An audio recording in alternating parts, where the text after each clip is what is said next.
Hey guys, welcome back to the Legend of Zelda Skyward Sword walkthrough, and in this chapter we're heading back to the Faron Woods region of the game. If you've been just following straight through the main quest and you haven't just randomly wandered into the Faron Woods, once you arrive here at this stage in the game, you'll notice a few things different about the woods. In particular, the enemies have slightly changed and have gotten a little more difficult. When you run through the woods now, you are pretty much not going to find Deku Baba at all. Instead, where the standard Deku Baba are, or were, they have now been replaced by Quadro Baba. So it's just that little upgrade, I suppose, in terms of enemy difficulty. In addition to that, there's no longer, there's not the sheer amount of red Bokoblin anymore. Instead, they've been replaced with blue Bokoblin.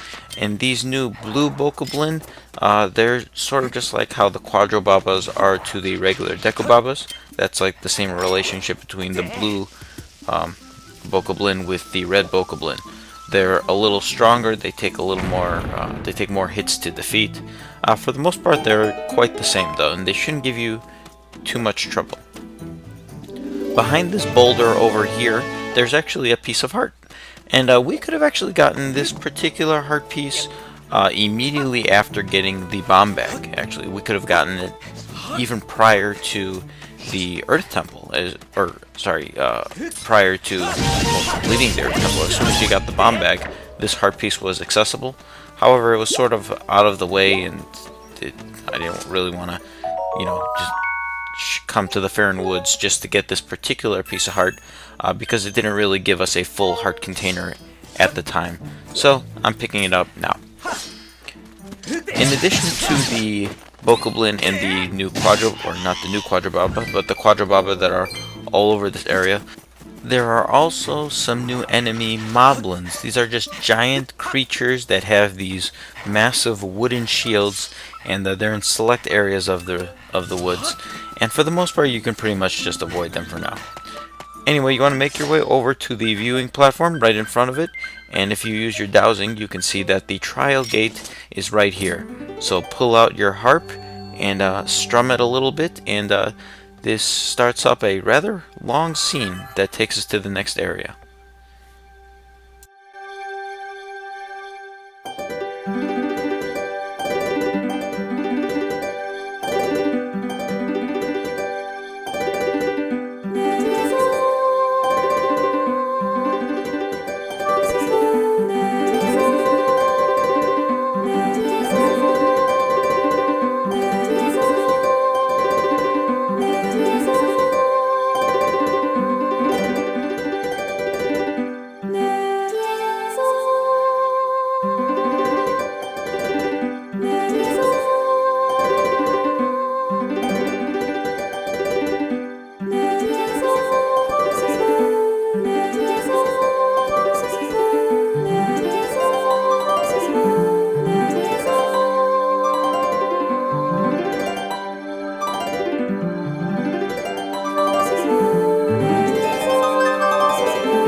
Here we are at Faron's Silent Realm, and this basically acts as a stealth-like portion because we don't have your sword or any weapons at all, and you have to run around and collect 15 of these tears of furor. Additionally, there are these light fruits, and whenever you collect a light fruit, it will send beams in the sky for 30 seconds, illuminating where the remainder of the tears are. Also in the Silent Realm, you will find Dusk Relics, and this is one of the treasures that you use to upgrade your items. And these are pretty much, while not exclusively in the Silent Realm, they're commonly found within the Silent Realm. And they're in set locations throughout the Silent Realm, and I'm going to try to pick up as many of them as I can in this playthrough. Just for your information, you will need 13 of these Dusk Relics in order to get enough of them so you can get all of the upgrades within the quest. What you could do though, since the Dusk Relics will continuously respawn in a sense where, let's say you only get 3 or 4 of the Tears of Furor and then you get captured by or caught by one of the Guardians, you'll have to retry the Silent Realm Trial Gate altogether, but the Dusk Relics will respawn. So you could theoretically just continuously fail on purpose with the idea of grinding away to get Dusk Relics. However, this isn't going to be the only Silent Realm that we go throughout the course of the game, so you shouldn't have to worry too much about having to collect Dusk Relics, as long as you get a couple of them. If you just follow along with this video and get all the ones that I personally collect, you're pretty much going to be fine, because there's quite a few of them in each of the regions. A few things worth noting about the tiers. Each time you collect a tier, you basically get 90 seconds before the Guardians will awaken. And you can tell your time based on the little flower-like thing at the top left portion of the screen. Basically, over time, it sort of like peels away at the leaves, and eventually, once it completely runs out, the flower empties. Then the Guardians will awaken, and the Guardians will basically run after or fly after Link, and if they strike at him once, just once, it will just end the trial gate altogether, and you'll have to start pretty much over with the Silent Realm. So as I said, there are 15 of these tiers found throughout the Silent Realm, and for the most part, they aren't too difficult. In particular, in this Faron region, we're gonna, like I mentioned just a moment ago, we're gonna be going through multiple Silent Realms throughout our quest, and the Faron region is clearly the easiest of all the territories that have the Silent Realms, and it shouldn't give you too much of a problem. It's pretty straightforward, And there's a lot of those light fruits where even as long as you keep collecting those fruits, you'll be able to illuminate all the different where all the different tiers are. In addition to the guardians, you also find these watchers, and they come in two different forms. Some of them are stationary, while other ones patrol like left and right.